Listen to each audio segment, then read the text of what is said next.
Tiffany Wong with news from here in Taiwan and around the world. Taiwan's exports to the U.S. have hit a record monthly high and have surpassed shipments to China, which for decades has been Taiwan's top trading partner. The monster sales are being driven by the booming AI industry.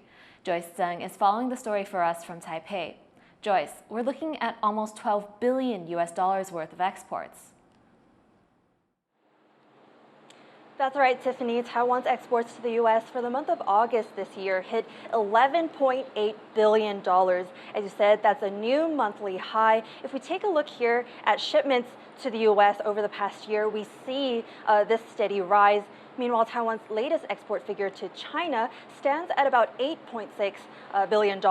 If we look at the shape of that red line, it's not that shipments to China have dropped, but it's been overtaken because trade with the U.S. has just ramped up so much more. Now, exports to the U.S.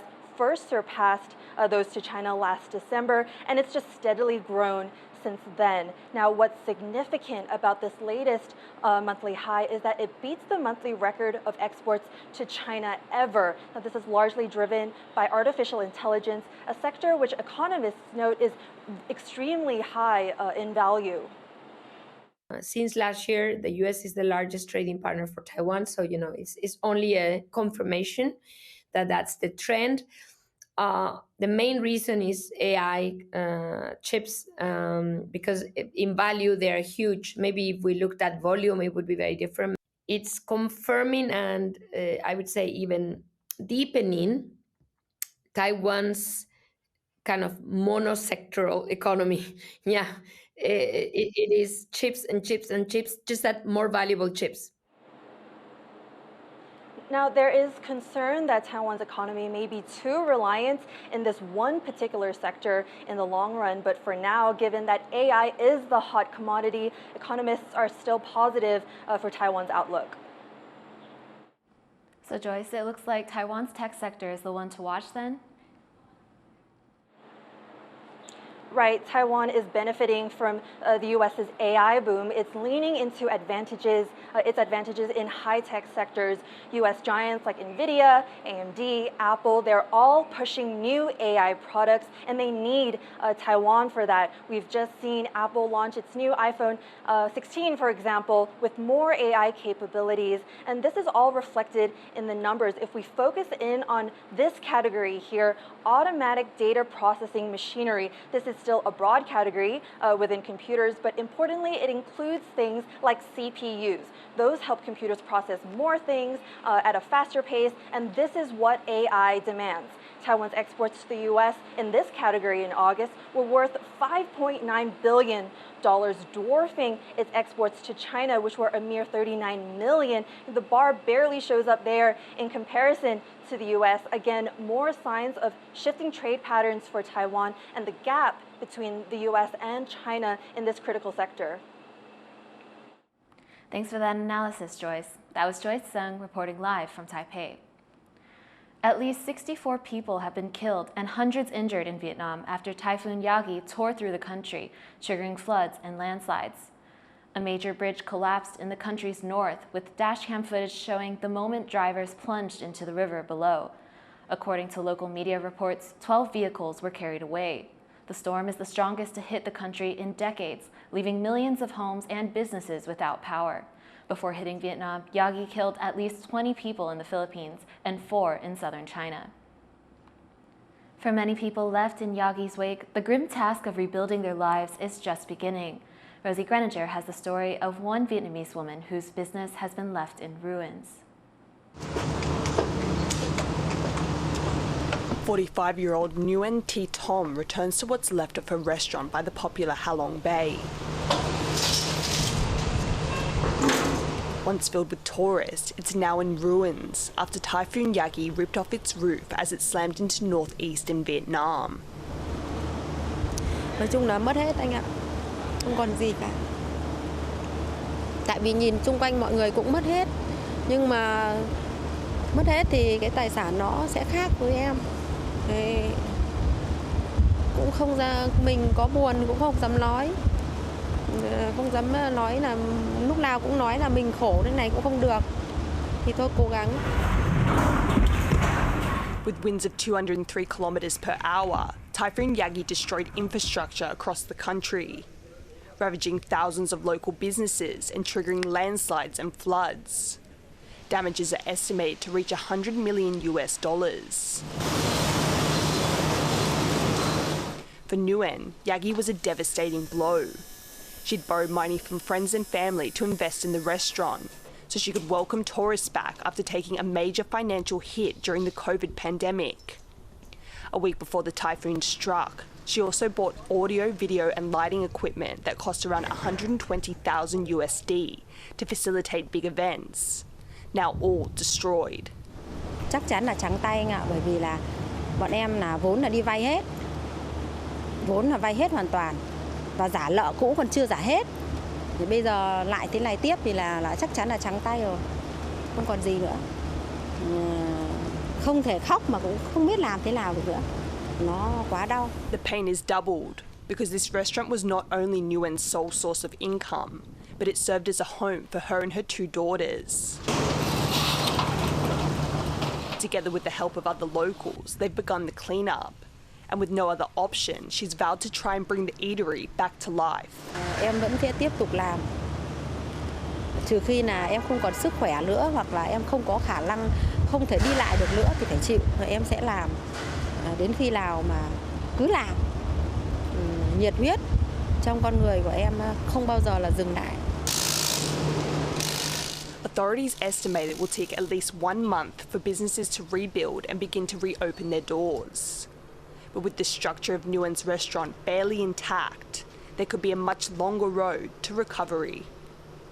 Dolphine Chen and Rosie Greninger for TaiwanPlus. North Korean leader Kim Jongun says he is ramping up the country's nuclear defenses. The state-run KRT channel showed footage of Kim announcing plans to increase the number of nuclear weapons, quote, exponentially. He was speaking at an event to mark the country's founding day. Kim Jong-un says North Korea must be ready to use nuclear force at any time in response to what it calls threats from the U.S. and its allies. The Pope is calling out clerical sexual abuse in East Timor. Pope Francis told the country's political authorities they need to guarantee the safety of all young people after revelations of abuse by senior clergy members. The Pope will hold a mass expected to draw more than half the Southeast Asian nation's population. East Timor is the second most Catholic country in the world after the Vatican City. It's the penultimate stop on the Pope's 12-day Asia-Pacific tour. 2 kindergarten teachers in Taipei have been charged in a child abuse case involving at least 4 children. An investigation found the teachers repeatedly hit the children and put tape over their mouths, causing them to develop post-traumatic stress disorder. It's one of several child abuse cases in Taiwan this year. Child safety groups say teachers lack the necessary training for the role.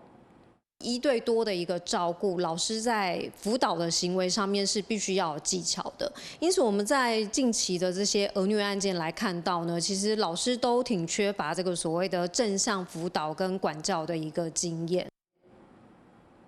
Some of the country's top athletes are being recruited by the government to help launch a new sports ministry. The initiative was floated by President Lai Ching-te in his inauguration speech. It's hoped the new ministry will help bring Taiwan to the world and the world to Taiwan, as John Van Trieste now reports.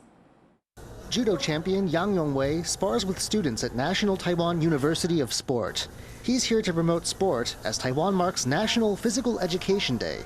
Though these students have watched him compete on TV, most recently at the Paris Olympics, seeing his moves in person is eye-opening for them. 他的细节比较多，要多去学他的经验。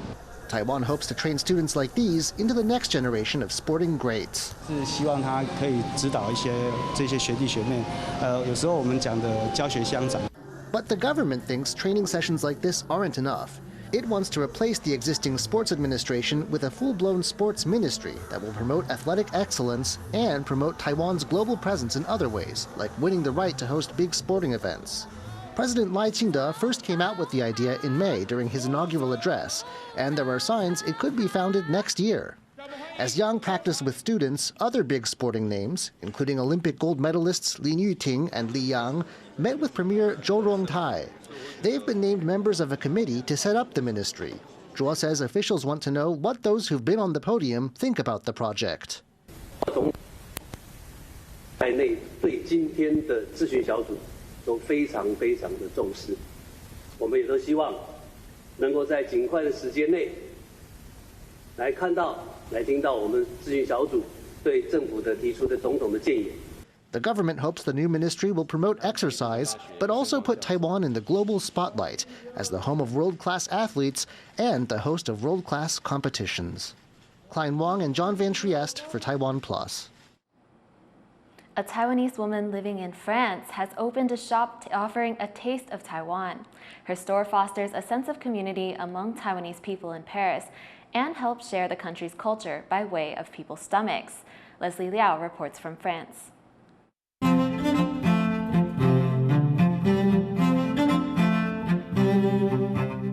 In the heart of Paris, there's a shop that when you walk in, it feels like it's been airlifted straight out of Taiwan. Its decor, its atmosphere, and the things it sells are all very Taiwanese.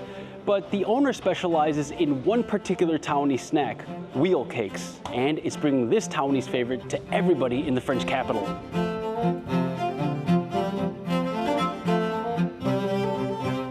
我觉得在车轮饼可能对大部分台湾人来讲没有什么，这东西是稀松平常，每天都在我们的生活之中，它没有什么特别的。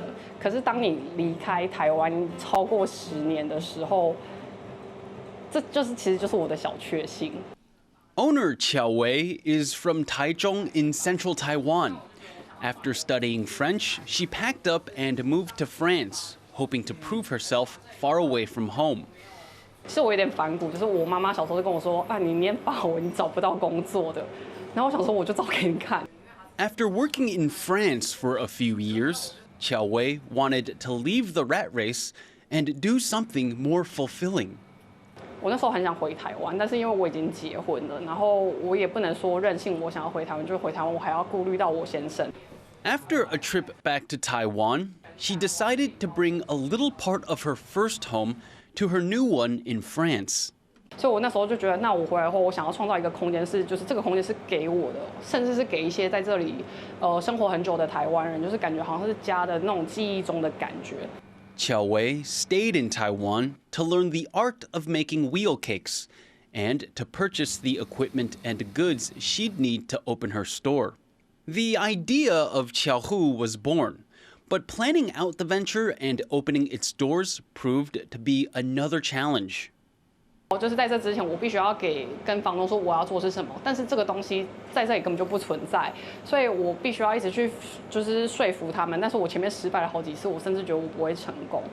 Qiao Wei went so far as to develop special flavors and techniques to accommodate local tastes. 想说要怎么做会比较漂亮，像台湾有很多车里面会留边，可是我这里不留边，你知道为什么吗？因为法国甜点很有名，都做得很漂亮。留边脆脆的，但是这里行不通。But in the end, Qiao Wei's hard work paid off, and she got what she wanted, a shop that fostered a feeling of home for Taiwanese people in France. And the same shop helps people unfamiliar with Taiwan learn more about the country through its food and culture. I like this one, the azuki. Thanks to Kiao, I know more about Taiwan and yes, the products.